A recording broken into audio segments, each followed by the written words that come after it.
A towering header from Matip, a penalty from Salah and a wonder goal from Salah as well seals the deal for Liverpool in a 3-1 victory, with Arsenal's goal coming late on by Torreira as well. Now, I want to cover everything and I want to talk about both teams as well in an equal light. But let me know what your thoughts were about the game as well. What did you think that we did well, Liverpool? And what do you think that we can maybe improve on as well? And the same thing for Arsenal as well. What could Arsenal improve on as well? But also, what did they do well? Now, I want to talk about the first half first of all. And right up until Joel Matip's goal, there was probably a point in time where I'm looking at this game and I'm just looking at it and thinking, if they catch us on the counter a couple more times, we might actually pay for it.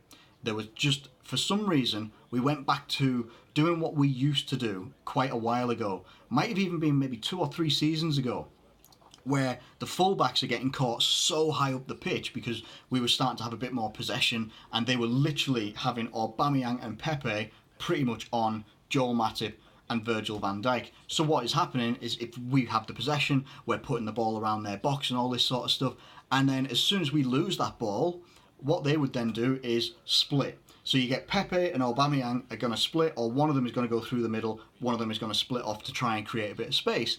Then they would play the ball to Pepe. Pepe's got some good dribbling skills as well, sort of, in some ways, you know, right up until near the end of the half.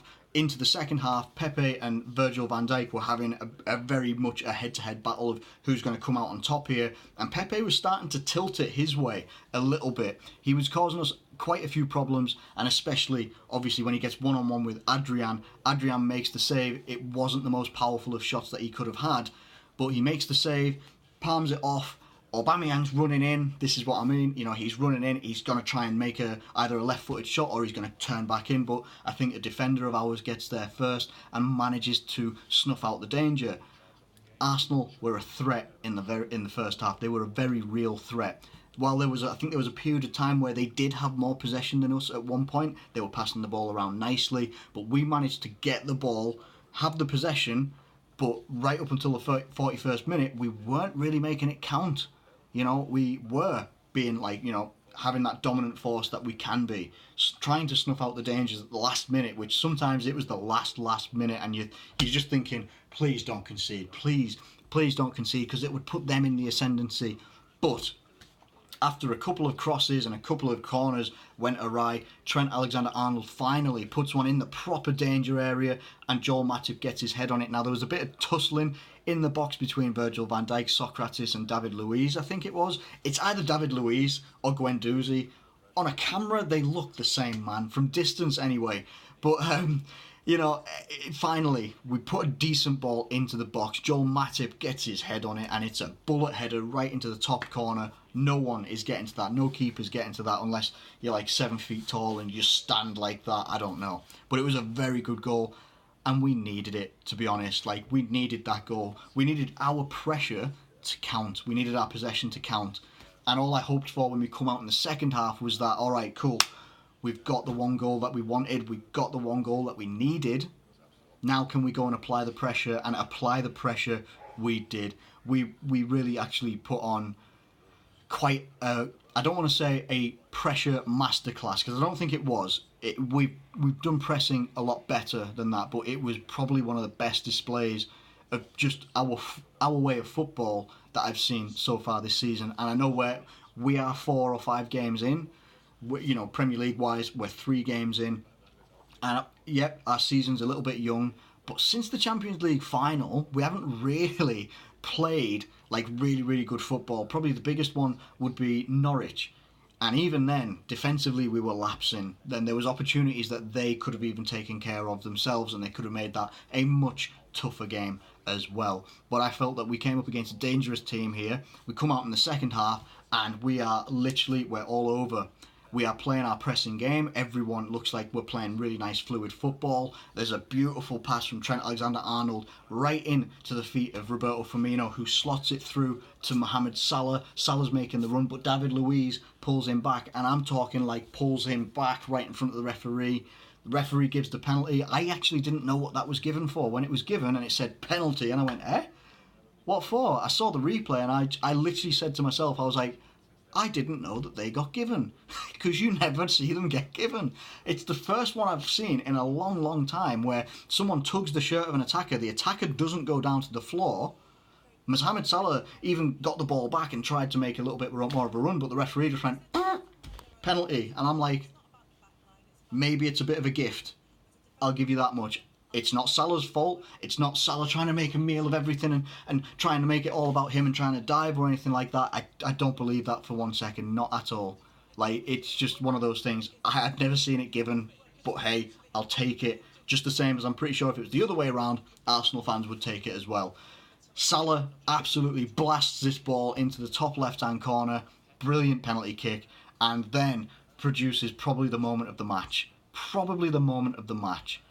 And it was brilliant. I don't know who gave him the pass. It's either Joel Matip or Trent. Passed this long ball from defence up to Salah. David Luiz is closing in, but he's showing himself a bit too much, and literally Salah just goes past him, makes a 40-yard run, and slots it past the goalkeeper. And it was just, honestly, a beautiful thing to watch. It really was. 85th minute rolls around. Arsenal have made some changes. We've made some changes. They've brought Lucas Torreira on and Lacazette as well. And Torreira drives at our box. He tries to get a shot away. It comes off our defender, but it literally rolls right back to him, and he slots it past Adrian. And it's a well-taken goal by Torreira. And to be honest, this is where my point of after full time comes, of Arsenal can actually take heart from that performance. And it might not look like it when you think of it. Alright, you can maybe point out your players like Ceballos or Ceballos or whatever. He maybe didn't have the best game of his entire life this week. You know, it's not the type of game that was made for him to thrive in. Maybe he didn't have the right midfielders around him so that he could thrive. Maybe the midfield coupling or tripling, whichever way you want to go with it, could be a Granit Xhaka, Torreira, and having Ceballos there as well, with a front three of Aubameyang, Lacazette and Pepe. I don't understand why Lacazette didn't play today. I don't understand why he only came on with 9 minutes to go when Lacazette has been the forward. If I remember rightly, he's the forward that has caused us the most trouble for Arsenal in recent times. So I don't understand that one. Maybe that's something that Arsenal will grow from, and this is what I mean.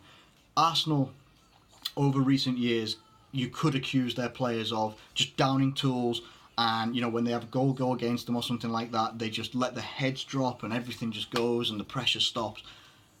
They gave effort for that entire 90 minutes plus injury time, whatever. They put effort in. They were undone by 2 David Luiz mistakes as well, and they had clear-cut chances in the first half that they didn't take. Pepe, obviously being probably the biggest one, if they'd have taken that one, could have changed the entire shape of the game. Do we score that bullet header before half-time? We never know, but this is what Arsenal will look at, and they should look at. If you're wanting to look at things in a positive way for your team, that's what you should look at. Pepe had a good game. He didn't have the end result that he should have had or could have had, but this is his first start in the Premier League, I think it is. I don't see any problems with his performance, looking at it from an unbiased point of view. And I think maybe, alright, defensively, you're going to get that from David Luiz. You are going to get that. You're not going to get the cover from Socrates. And they were playing a very high line at that point anyway. They were almost on the halfway line when Salah managed to do his third goal. Brilliant goal as it was. But if they weren't playing as high, that goal doesn't happen. So maybe that's a tactical decision as well from Unai Emery. Maybe that's where you could criticise the manager. But it's all a learning process. Every game is a learning process. And they will learn from this. What we learn from our game is, I would say Joel Matip right now is the first partner for Virgil van Dijk. Joe Gomez is brilliant. But for me, there's absolutely no reason why we should be taking Joel Matip out. This is what I like about having competition for places. Now, Joe Gomez is going to have to be like, alright, I'm going to have to step my game up. I want that first team place. While Joel Matip is also going to have to be like, I want to keep this place. I like it. I'm doing well. I'm playing well. I've scored goals. I've got really good range of passing, all this sort of business, and I'm a good defender as well. I absolutely think that this is going to be really good for us. I really do. I think this is going to be excellent for us in terms of helping our defence get better. They will be competing with each other. The fact that Gomez can also play right back, but Trent is there and he's doing brilliantly at it as well. Gomez can play left back as well. It's going to give us nice competition, I think, as long as everyone stays fit. And if not, we've got a quality defender right there in Joe Gomez to come in. What we learned from this as well is that the Liverpool from last season is not gone. We played brilliant football at times in this game. We had a period of about 25 minutes of absolutely sustained pressure. We sustained that pressure. We got the 2 goals that we needed to make it 3-0. Yes, we conceded in the 85th minute, but we walk out there with the win. We walk out there with 9 points from a possible 9, 3 wins from 3. I can't be disappointed. I can't be. And if you are disappointed, you're going to have to explain to me how. Like, yeah, it could be disappointing we didn't get the clean sheet, but we walk out of there with the win. It's all I can ask for against a tough opponent that posed us problems. We dealt with them, we moved on, we scored the goals we needed to. I'm happy. Let me know what your thoughts are in the comments below, if you please, whether you're an Arsenal fan or a Liverpool fan or a neutral, somewhere in between, wherever you're from. Let me know what your thoughts are in the comments below. Thank you ever so much for watching this video. If you have liked it, please do like it and subscribe if you're new around here. Thank you once again, and I'll catch you later.